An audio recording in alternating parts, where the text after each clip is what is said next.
We are all doing very well, and Merry Christmas in advance. Also, I guess that is next week Tuesday. Yeah, Tuesday. Yeah, Merry Christmas in advance. So today we will be talking about open source in ML. How can we contribute to open source in ML? And we would have just a minute. First off, we have some ground rules for the session. Let's be respectful to everyone while the session is going. Let's keep our mics muted at all times to avoid background noise and distraction. Let's engage actively because there'll be like a question and answer session, and also we can leave our thoughts in the chat. If you want to speak, you can raise your hand so we can have everyone speak one after the other in an orderly manner. Let's keep our discussion focused on machine learning. In this case, machine learning, open source in machine learning, how to get started and all of that. Let's avoid spamming the chat with irrelevant comments or ad-libs that do not exactly relate to the conversation today. Then feel free to ask any questions. And most importantly, let's have fun, let's learn, and let's enjoy the session. So the order of events for today is actually going to be we have a welcome session. We have the session itself where we'll be talked about open source in ML. We'll have a question and answer session also, and then announcements and wrap up. Yes, so today's session, contributing to open source in ML, is going to be handled by Habeeb Shopeju. I hope I pronounced it correctly. Habib, did I pronounce your name well? It's Shopeju. Okay, Shopeju. Oh, thank you. So it's Habib Shopeju. You might be wondering who's Habib Shopeju. So Habib Shopeju is currently works as a machine learning engineer at Autodesk Research. He has interest and experience in building information retrieval and machine learning systems. There has been like a whole lot of buzz around information retrieval and LLMs recently. He's a big fan of open source contribution as they have been invaluable to his career thus far, from pushing him to learn by building to helping him get machine learning roles. So, if you want someone to learn, how can I contribute to open source and get machine learning roles? Habib is your guy.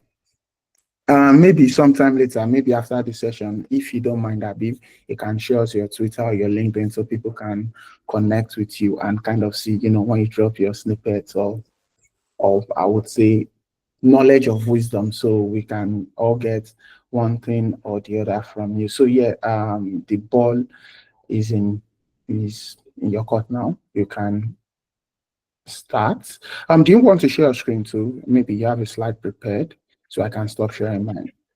Yes, I'll share my screen. All right, thank you. Yeah, thank you. So let's see.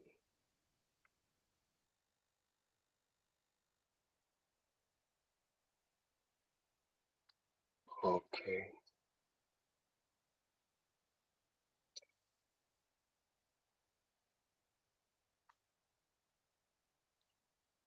Yeah, I think I need to rejoin the call. There's this thing with the Mac. All I'll right, no problem. thank you. So yes, I think you can rejoin the call. So again, everyone, while we are waiting for Habib to rejoin the call, like we know this is ML Lagos. Some of us joined our info session and some of us are joining for the first time. I mean, we can never overflog this dog or the matter, but what is ML Lagos? What is the aim? What do we plan to achieve with this? So basically, ML Lagos is just like a community centered around machine learning in Lagos, teaching insights and things that are more hands-on and technical rather than just theory. So basically, we are focused around teaching people the more hands-on parts of machine learning, and it is like an affiliate of Google. So basically, most of the tools we will use, or when we are talking about cloud, might be tilted towards the Google side more. So Habib, I guess you've joined back now and you are ready to. Okay, yes. So thank you, everyone. Let's enjoy this session.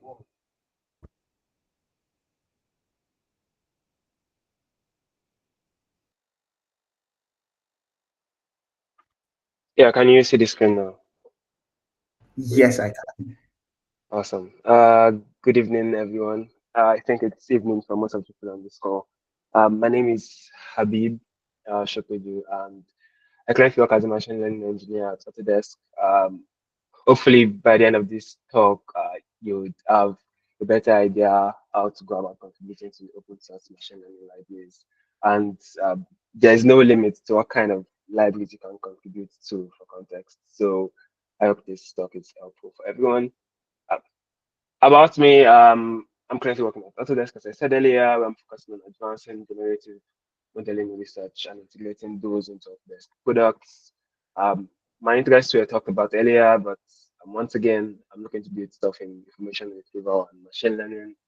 I also enjoy reading memoirs and biographies. So if you have any, you can send them across to me. So now, I think going back to the more important parts of this talk, the little box here which says previously at Thomson Reuters Labs, Primer.ai, 7Q1, and the Wikimedia Foundation as are places I've worked at previously. And at every single point of like those different roles, open source contributions has had an impact in getting me into those places. Either it's been solely based on my open source contributions, or it's based on a relationship I built because of my open source contributions, or it's based on me being able to show credibility based on my open source contributions. So I literally owe my entire career to open source contributions, mainly by this. This kind of shows in my career growth so far. So that's one of the main reasons why I'm pretty interested in giving this talk, and I'm very aware that it's something that's pretty overwhelming if you're just getting started. So this talk is not going to solve that problem, but hopefully it makes you feel better and gives a much clearer direction what paths you would be going if you intend to follow through. So just going to the whys pretty quickly. From where I stand, I think these are like the four main reasons why people tend to want to contribute to open source projects in machine learning, especially. One being to learn by building. Um, in this case, it's quite maybe not exactly hard, but it's quite a challenge to find something to work on in machine learning, especially because there are lots of tutorials out there and tutorials don't exactly feel like it's the special spot of I'm doing something really helpful and I'm learning at the same time. So open source contributions should help you do that, and that's one of the whys. At least for me, that's one of the key reasons why I get to do it. Then the second would be seeking opportunities. I think this is a lot more common, mainly because there are various programs out there that tend to reward you for your open source contributions. And by the time I started in open source contributions, it was more of being influenced by friends. And the opportunities came as a result of that. And it's also very possible to just go into it mainly because you're seeking opportunities. What do I mean by opportunities? They're often going to be programs like Google Summer of Code, Outreachy, that would want you to get to do stuff with like open source code. And that's one part. Then there's the other part of when you go into an interview and then you're probably junior level, or even if you're senior level, and it's kind of maybe difficult sometimes to show what you can actually do. And open source contributions would automatically do that. Like you don't need to stress yourself that much because it's already there. You don't need to put in too much filler with it. It's just a case of go and look at the code. And it's something I've done a couple of times in my career, and it has like helped me quite well. There's also the part of desiring collaboration. It's like a social world, so nobody can exactly do everything on their own. Everything is basically built on relationships, if you get to look at it. So this part of desiring collaboration is also one of the reasons why people get to open source stuff. If you are new into machine learning, you tend to do things on your own. So it's like your own project, you work from it from end to end. But you quickly realize that this is not exactly how it's going to work in the real world scenario. You definitely get to work with someone else, and your work would be dependent on their work, and their work would be dependent on the quality of your work. So you need that collaboration aspect to up your game, and getting to the open source collaborations also shows that aspect. Um, This just to move back a little bit. This part of desiring collaboration um, has helped me previously to show that I've been able to work with people in academia for a role, because I've worked in some research roles previously, and it has often been a case of, oh, I worked with XYZ professor at XYZ university on XYZ project, and it's not something I can't do. That's like just a basic scenario of open source contributions, being able to show that you can collaborate with others. There is also now the part of introducing improvements. You have a package you're working with, be it a Linux package, a Python package, whatever it is, and you're using it on your particular project. But you see something is missing. It's either having a bug, documentation is not quite right. You want it to have this extra feature that um, you didn't exactly get to see in the product itself. This desire to introduce the improvements would also be a reason to want to contribute to open source um, projects. And there are various ways this would show up. But then I tend to see that this kind of why for wanting to do open source often comes at a middle or later stage in one's machine learning career, mainly because at the beginning, you don't even know what is right, you don't even know what is wrong, you can't exactly tell, oh, we probably need this kind of feature here. And this is not to say that you may not even get such um, intuitions at the start. It's just to say that it only becomes more common later on.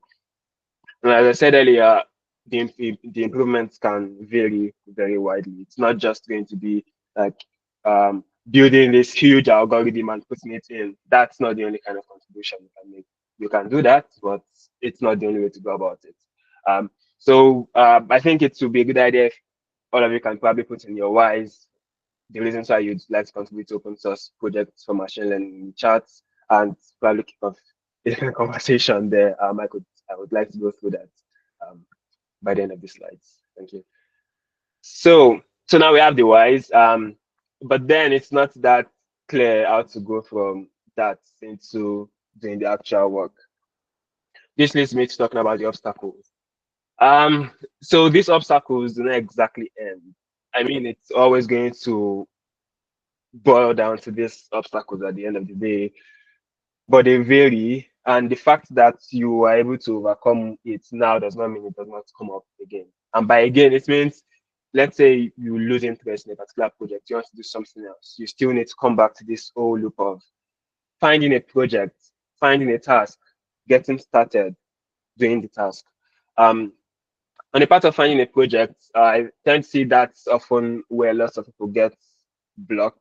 Uh, when I started doing all of this, I think I did not exactly, I probably struggled a bit, but my main intention at that point was to prepare for GSOC. And GSOC would often have like an organizations list where they would have organizations that have machine learning projects. So it was just easy for me to go there and like just look through it and be like, oh, these people are doing machine learning. Let me see what they have. And I click on it and I go through what they have. Or it could either be via their GitHub page or they could have like custom pages. So that's often how it works then, but I do not exactly know what that workflow is like anymore.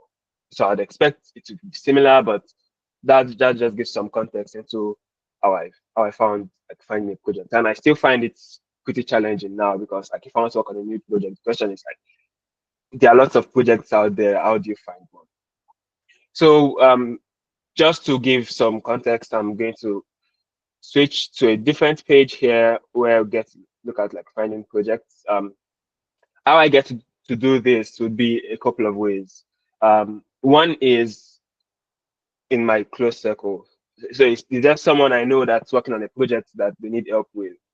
Is there someone I know from work or from like some machine learning community that's working on a project that they need help with? That's often probably the first question that I would ask. In that case, if there's someone and then they are also working on a project that genuinely interests me, then I'd go for it.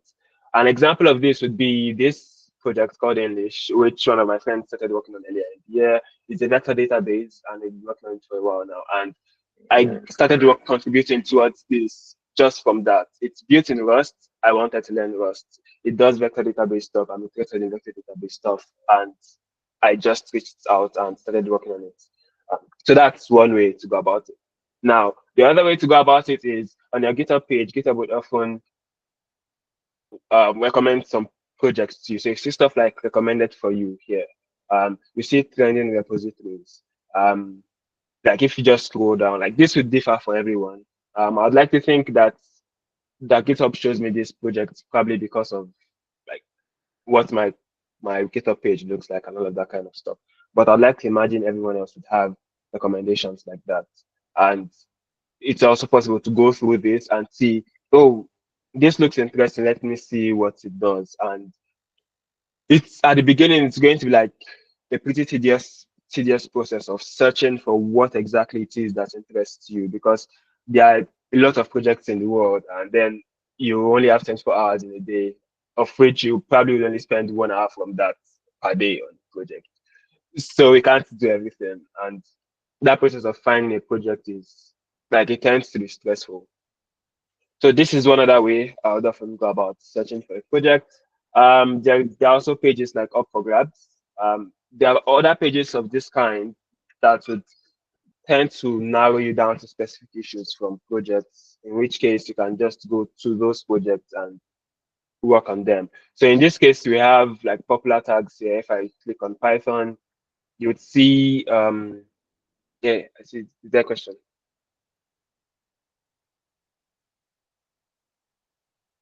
If you know, I say hands.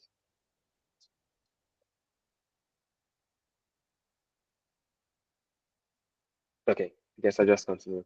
Um, so yeah, and you'd see like a couple of projects that have the Python tag. For example, scikit-learn, Plasma Pi. I don't know what Plasma Pi is. Vonera, and so on and so forth. So how you go about this is just click on one of the projects you're interested in, and then it will show you this kind of leads you towards the GitHub page at the end of the day, in which case you can go into the issues and find whatever it is that you're looking for. I'm going to talk about finding tasks specifically here soon enough, but I just like thought to mention that there is Up for Grabs as well. So now there are other web pages like this. If you like a quick Google search for how to find a new open source project, you'd find stuff like this. Now coming back to the GSOC point I mentioned earlier, the GSOC would often have this organization's page where they have like the programs across the years. I tried to get into this somewhere here. Um, I did not get into it, but I did get into Wikimedia at the end of the day.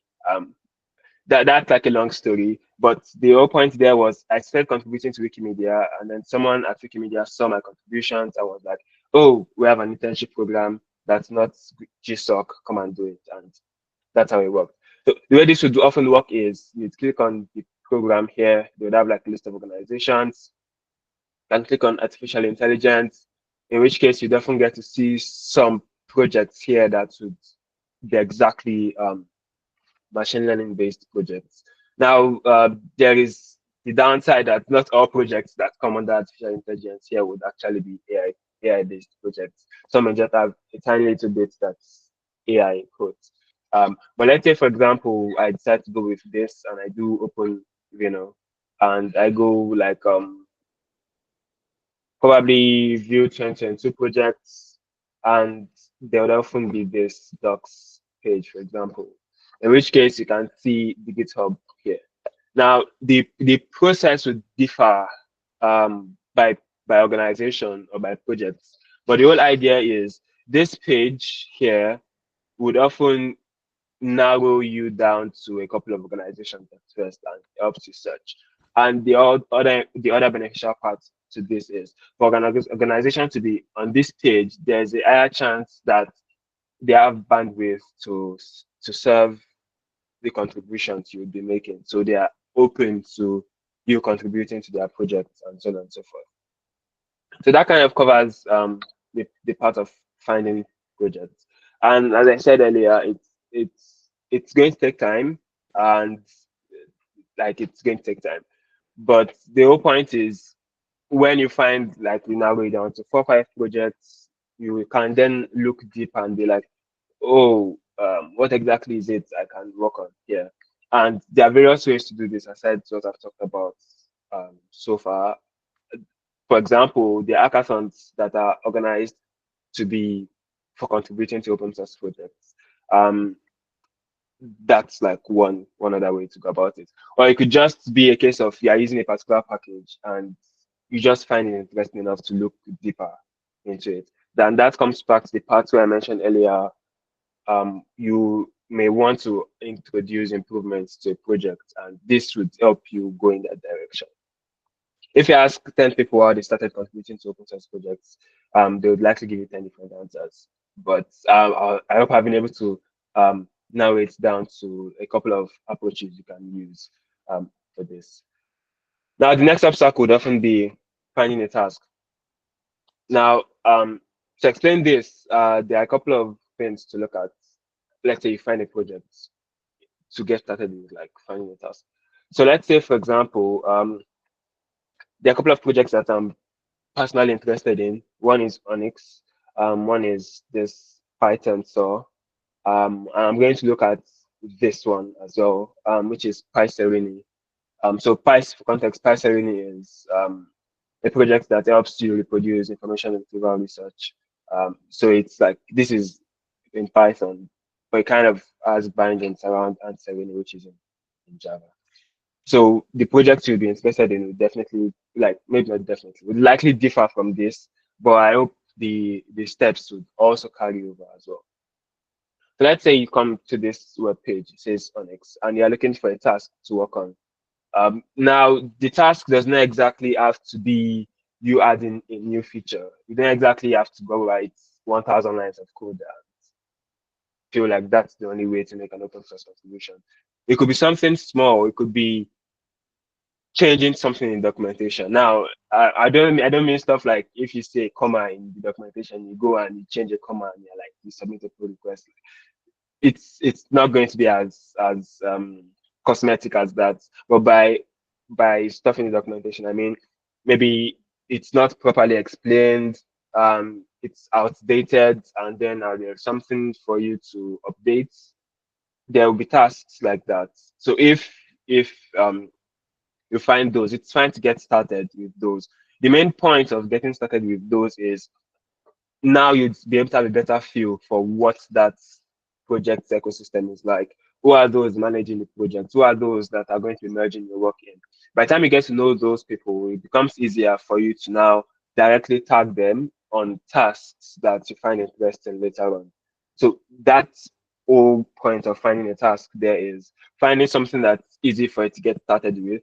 And it's not just about getting started, it's about now having a clue what that ecosystem is like. Because if you look at the amount of people that have contributed to a project, most times you see like a lot of people there. So you can't exactly tell by this who are those who are the main contributors. There are other ways to tell, but I'll just leave it at that for now. Now going into the issues, what I would often do is to just like scroll through and see what I find interesting. Um, most issues would often have tags on them or labels on them. So let's say in this case it says enhancement, this one says bug, this one says bug, and another part that I probably should mention is the fact that a project is commonly used in Python does not exactly mean that everything in that project will be written in Python. So if you do not know how to write the other languages, for example, then something you should also keep in mind because now you need to look for Python specific projects. If you write C++ and there's a C++ task, go ahead and do it. If you can write multiple languages, that's even better. But the whole point of this is you'd often see tags like this: contributions welcome, good first issue.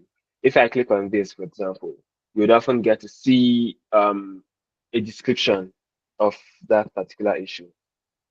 A couple of things that I would often use to check if it's a good idea to want to contribute to that issue is if it looks to me like someone managing that project put up the issue. One, if it looks to me like that issue was recently raised, like it's not an issue that was raised 1 year ago and nobody has done anything about. except if somebody specifically tells you, oh, this is something interesting to work on, go do that. But if it's something like from 1 year ago, 2 years ago, then it's probably not a good idea to dive into those.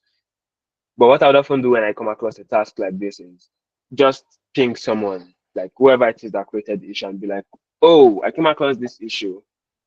I'd like to contribute to it. Um, is there any help you can offer me or something of that sort? And they would let you know if it's something like, oh, just do it, and you can go ahead and and do it as they said. So there are a couple of cases doing stuff like that. For example, where let's say, for example, I see under clothes here. If I'm to look at some contributions I made here, also, yeah. Then you see, I think this was the very first contribution I made to this project. Because at that time, I no longer contribute to it because life happens. But here, this is the original issue. This was open December 2021, and I came across this February 1st, 2022, and I was like, "Hi, Linto, can I work on this? I think it's a good first task." And I was like, "Sure, any contributions welcome." And I went ahead, I made a pull request. And if you look into the pull request, you'd see that um, all I did was to remove lines of code. Yeah, that's exactly what I mean. Like, it's an issue. It's not exactly I added this big feature in there and how it works and all of that kind of stuff. It's an issue, meaning they consider it useful enough. But the fact that it's just me removing lines of code does not exactly mean I can just like I need to still get context for why it is being done. That's why the fact that it is a small change does not exactly reflect the importance of the change. Like you most likely to even need context to remove code. If you don't know what the code is doing, you probably would even remove the wrong things. And being able to at least understand what was requested here did help me with this. Now, after that point, I did get to do a couple of other changes similar to that. One being this one. Um, this is like obviously using lines of code to as a metric is like doesn't make sense. But you can see how it's gone from me just removing code now to me actually putting a feature into the project, and that's just kind of passes the point of getting like a task. You go through the issues as I did earlier here, and then you make a request. Can I work on this? And this all comes down to you finding the project interesting enough in the first place. Now, if it's a project that you gain interest for based on using it, then you you probably would have a clearer idea what you want to do in that case. In that case, what you do is you'd open an issue. You don't just go and make a PR and be like, oh, I saw this and I made a PR, boom, take, merge it. What you do is you raise an issue. And then if they find it interesting enough, you do it. Now, one way to go about this is if you look at let me try to see if I can find it. Niche. I think there was a very recent case of someone doing this. Issues closed. Yeah, so this guy came in and then he was like, I noticed that yada yada yada yada yada yada. And then like he explained what he noticed, what he wanted us to do. And then he was like, oh, then Digat was saying you can open a PR if you want. And he went ahead, he opened a PR, the PR was 3 lines. Um, and it was merged. So that's often how you get started with a task. The task does not have to be like this huge task before it's considered like an actual contribution. Once again, it's not about the size of code you write or the size of changes you make. It's about the importance because like even the smallest things can have the biggest effect. And another point I would like to also emphasize, it's not just about getting the change in, it's also about having a feel for the ecosystem, having a feel for if they even actually welcome contributions to be made into the project. If you make like a small change and it's not merged for like 3 weeks, then you're like, oh, okay, maybe it's not, they're not that welcoming for contributions and you go somewhere else because that's something that potentially happens. Um, but that kind of goes over like defining a task part. Then the part of getting started. Um, Now, if you finally get to pick this task. And what would often happen is now projects are usually big. Um, like when I say big, I mean like big. So for example, in this case, there is this Python sub project, and they would often have like some documentation of how you'd get started. Now, if you have to look at what this project is, Python in this case, it has a lot of work that has been done previously. One thing that tends to be quite overwhelming is there's all of this code and they're expected to make a contribution. Where do you start from? The answer is you start from where you need to. Like you do not exactly need to know everything. And this is something that you probably have experienced if you work as a software engineer already, or if like you've done stuff like that in the past. It's quite difficult to have a mental model of everything in a project from day one, and nobody needs you to do that. What everybody needs you to do is to start from somewhere small, be able to at least understand how that little bit of code change you're making would affect probably just that little bit um of code in terms of behavior. And how would you go about this? You'd often like do the installation, and you'd set up like an environment, and you try to replicate the issue. So sometimes the issue may explain itself, in which case you may not need to replicate. But sometimes it's not always going to be that way. So if I'm to use another example of some pull request I made in here a while back, um, and I see this implement PyTorch softmax ops. Now, in order to go about this, I did not even get to set this up on my own. It turned out that there was someone else who had a pull request open, and they had already done some bits of the work, and I basically just took that and tried to run it, and I saw it worked. So much earlier when I started in open source contributions, I had a very silly approach to doing it in the sense that I did not even try to set up the code. I would try to imagine what the code was doing.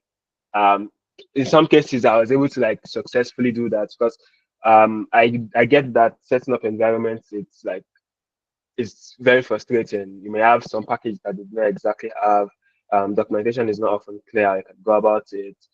So as at that time, I was doing imagination driven development. If that like I'll just look at the code, look at what the issue requires, and try to imagine what exactly it is doing now that what they're asking us to put in would fix. So that's how I used to go about it. But now it's like I think that pointless. It probably helped me get better at writing Python, but I would not recommend that. What I would recommend is put in the work to actually set up the project. There would often be maybe a Docker image, a Python package that you can actually install in developer mode, and you make your changes in, and you be able to like run it. Sometimes it may be that those instructions on setting up the project are not exactly on the front page.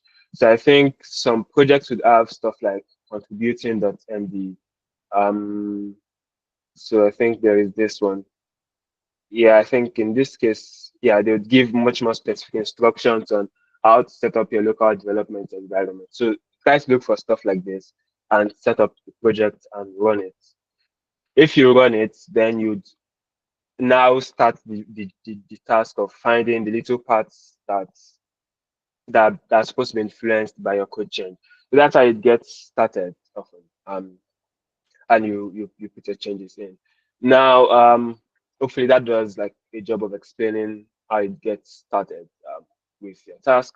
Then the part of doing the task is probably the last part of the obstacles discussion.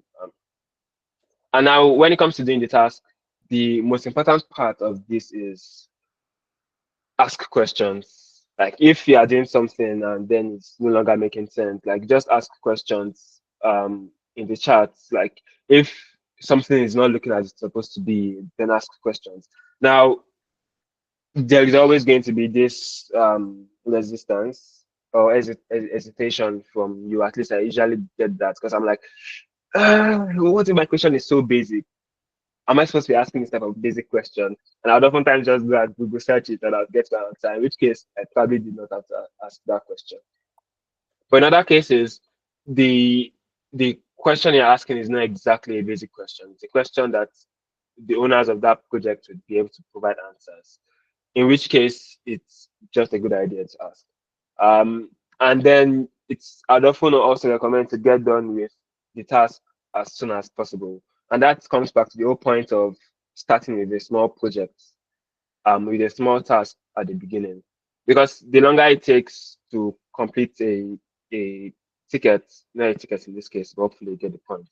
But the longer it takes, the higher the chances that you probably not even finish it up because it will wear you out. Or someone else would probably pick it up. Um, like it's most times when you pick up a task, you'd be like, "Oh, I'm working on this," and nobody else can do that. But if it takes too long, then it starts to feel awkward. Like you said you wanted to contribute on this, then you're no longer contributing on this. Like it's fine to not continue, but I'm just saying that if you pick up something, then that there should be like that sense of urgency to like get it done and like give feedback. If you're unable to get it done ASAP, then you should give updates on the task and be like, oh, I'm still working on this. It's just taking some time. And everybody's like has a good idea of where that project is. Also, there could also be the part where something that can actually genuinely be wrong with the setup. Like when the issue says go do XYZ, but now something is actually wrong, and even the person who created the issue in the first place is not aware. But now that you've tried to work on it, you've seen it. In that case, it only makes sense for you to ask. So, for example, this is when I was trying to work on this task. I was like, oh, I went through PR, this, and I observed that at some point in that work, softmax, log softmax and softmax grad were added. So I'm curious why it was taken out. I see something about code, but I was hoping to get more context. Then they provided more context. Like it was as simple as that.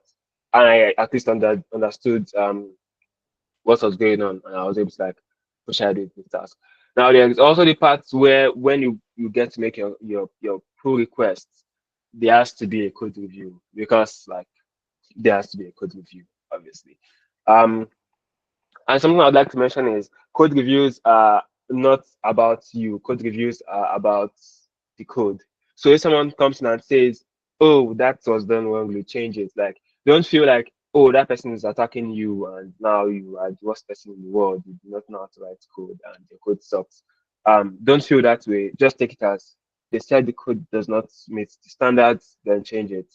On the positive side, you would have learned from that process. Like you know, oh, this is why it is wrong, and you change it to fix it. That does not often take like a lot of work, and that's also comes back to my point of when you're getting started, work on a little ticket. Because if you go and you pick up a big ticket where you do not exactly have all of the context, and you bring in like this big change, now your code review is as big as the change you brought in, and like it starts to get quite messy. So the code reviews are not an attack on your personality. It's often just a case of, oh, the reviewer does not think that that code should go in as it is, and they wanted to make the change. We often have like a long conversation on like the code change, and they'll probably ask you to write tests and so on and so forth, and you have to do those obviously. And that's at that point you finally get to merge your work. I think this particular one here took a while. Um, and this was me violating the rule of starting with the little task. But I did that here because this particular contribution was something that was discussed from like a hackathon. And I was like, oh, I really wanted to work on this. And I went ahead and did it. But it took a while. So for context, this went from June 28th, and I started from probably June 20th. So that's like 5 days. 5 days in my mind here, it's a long time. So that kind of goes through all of the obstacles I think you'd face when you're looking to contribute to an open source project in the machine learning ecosystem. Then there is one more thing I'm hoping to talk about here. This is a project that someone I met via my open source contributions. as in like organizing, I think since November, Taresco Bounty, and them is Akintunde Oladipo is the Yoruba Asian on Twitter. Where the whole point is looking to create bounty tasks that will be paid for machine learning related activity. It's looking to target undergraduates and recent graduates across disciplines in Nigerian universities. I think you'll be setting up something for December as well. But if you could like check this up, I'd probably also follow him. I guess he'll tweet something about the bounty for December when he gets to put that out. But I think this is going to be something pretty interesting to work on, mainly because I did get to see um, a task that was somewhere there sometime in November about doing stuff on Hugging Face. And I think that's like a pretty cool task to work on. In this case, it may not be exactly that same thing, but hopefully you get the point. Now, if there's only one thing you should take away from this talk, well, here are four things you should take away as well. When you're finding a project, that project does not have to be the most popular project. Like it does not have to have all the contributions in the world. It does not need to be that that's the project you're using every time. It just needs to match that need of what kind of things do you want to learn while working on this project? Who are you looking to collaborate with? So, for example, that initial project I talked about earlier, the Parcellini one, I picked interest in that project mainly because of Professor Jimmy Lin, and mainly because I saw he had lots of papers in the information retrieval space.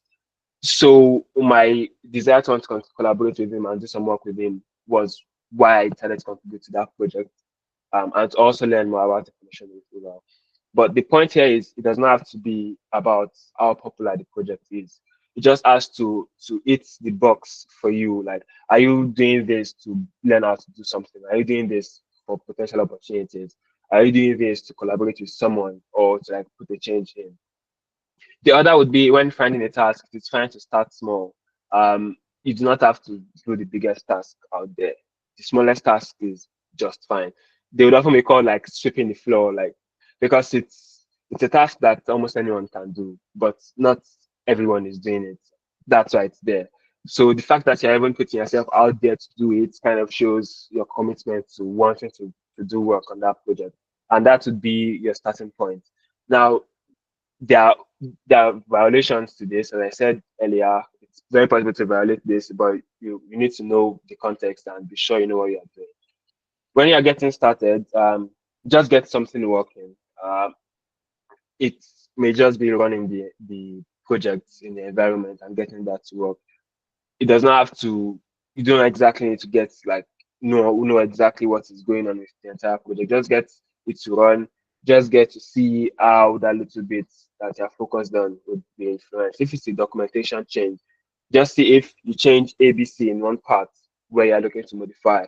If you rebuild documentation, is it going to appear? That's fine to get started when you find your task. And from that point, you take it step by step and you continue working on the task. Also, when doing the task, it's a great idea to seek help if needed. And know at the back of your mind that you would be hesitant to want to do that.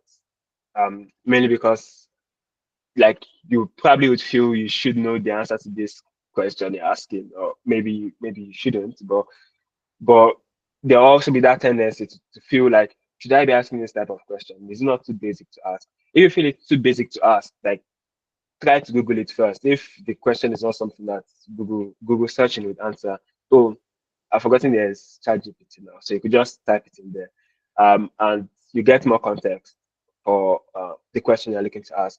And after you do that, you ask for help. But if it's just quite apparent that this task is not exactly going to be answered via someone else, then just go ahead and ask.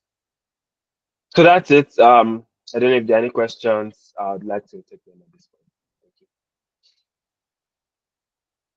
Thank you. Thank you very much, Abby. Thank you for this session. It was very insightful. So, if anyone has any questions, yeah, let's appreciate Abby. If anyone has any questions, you can put it in the chat, and so we'll be treating all questions one after the other. So we just give everyone some time to type in their question, and also we'll be expecting feedback from everyone. And I just posted a link for feedback, so you can also click on the link and give your feedback for the session. Thank you. So does anyone have a question? You can raise your hand or you can type it in the chat. Thank you.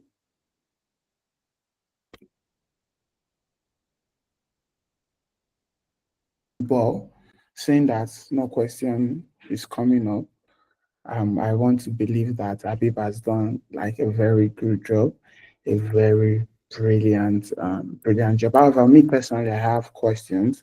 I think you mentioned G-Shock and Tricky. I have not done that before, but I was just wondering, when you apply for programs like that, are they the one who find the project and the task for you, or you still have to, do that for yourself? So, for example, if I go to GSOC and I pick a project and I apply for it, if I get it, is that when I have to look for the task? Or if they give it to me, they would also assign me the task? I don't know if I was able to ask the question properly, but yeah. Yeah, I think that's a valid question. For Outreachy, I don't know how that works, to be honest. But I'd probably be able to answer for GSOC if the format is still the same. But the way GSOC works, or probably still works, is you would find the project you want to work on, then you find a task. When you find that task, you would be able to like draft a proposal for it. In some cases, if you are confident enough about like, oh, we should not be working on this, we should be working on something else, you can bring a new proposal and that will be fine.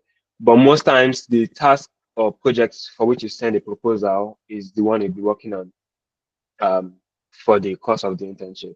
And while the situation may differ per person, but one thing is like those programs are usually quite competitive.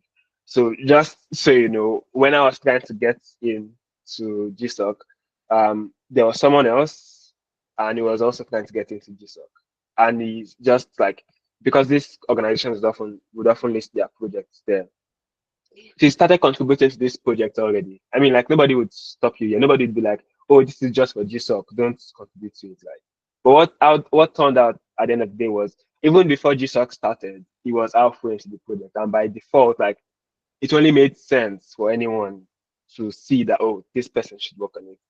So that answers your question of the task you probably or the project you get to pick up would be what you'll be working on, except something changes.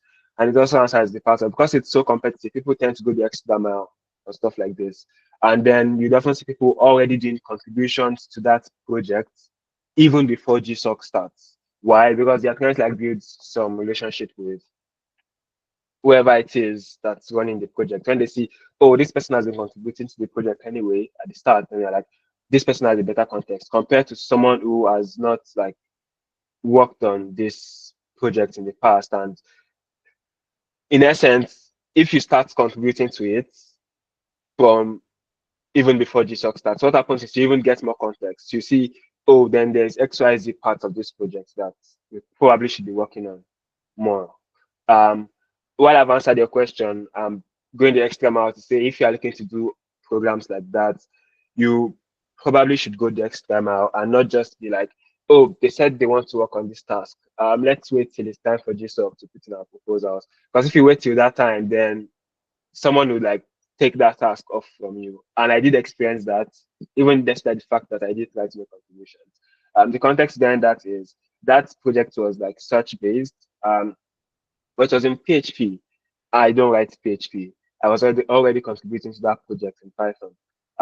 But because I really wanted to do that task, I took a break and decided to go learn PHP. So I spent like 4 weeks thereabout learning PHP. And by the time I came back to start doing something serious on that project, someone else was already doing the work. Um, and we both submitted proposals and he got it. Like it just shows how competitive it can be. In the sense that you do not wait until it's time to to put in your proposal before you start doing stuff. Like you do it before. These are things that they probably will not tell you, but it just happens due to it being competitive.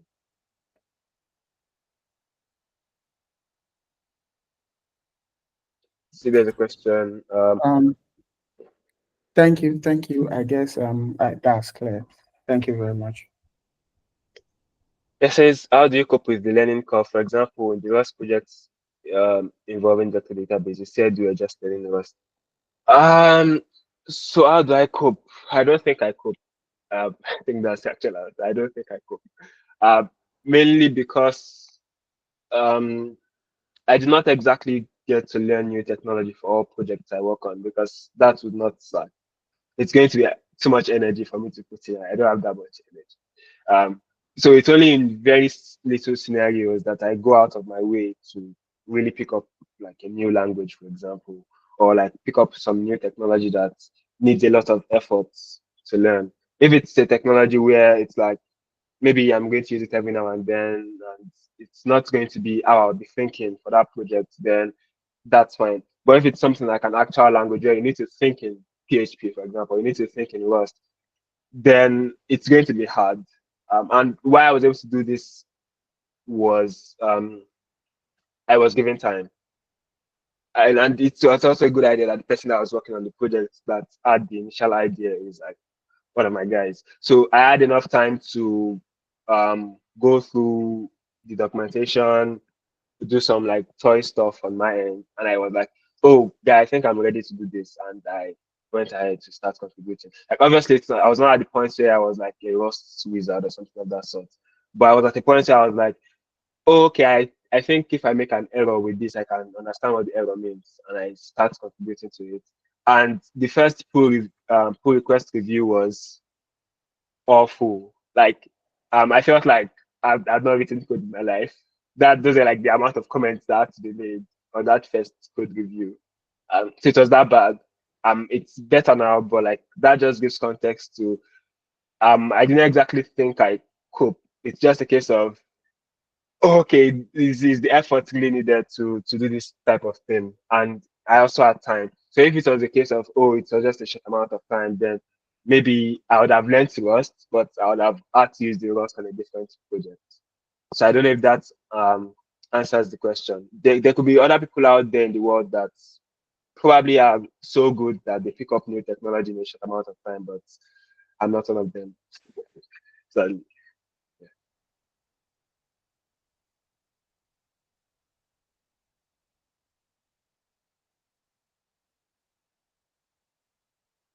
Um, okay, thank you, Abib, for that. While we are waiting to see if anyone has any other question, I think it's also a good time to remind everyone of our next session in January. So let's look forward to that. And Abib, just in case anyone has questions that come up later, maybe they are watching the replay or they decide to go down this journey also, can you drop like the best way it is for them to contact you, or the easiest or the fastest way? Maybe your Twitter, your LinkedIn, or if I'm not like, or maybe your email, but I don't know if you want to drop your number or something. But the best way for people to reach out to you in case they eventually go down this path and they have some stumbling blocks that you might help them, guide them through. So thank you very much. And I think if there are no other questions, I'll be handing over to LinkedIn Habeeb Shopeju. So if there are no other questions, Simon, thank you very much. Somebody's hand is up. I think I saw a hand raised just now. Do you want to say something?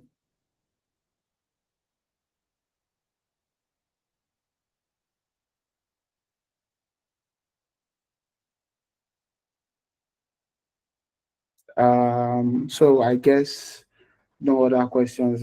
Thank you everyone for joining. Let's enjoy the rest of our evening. Thank you. Bye.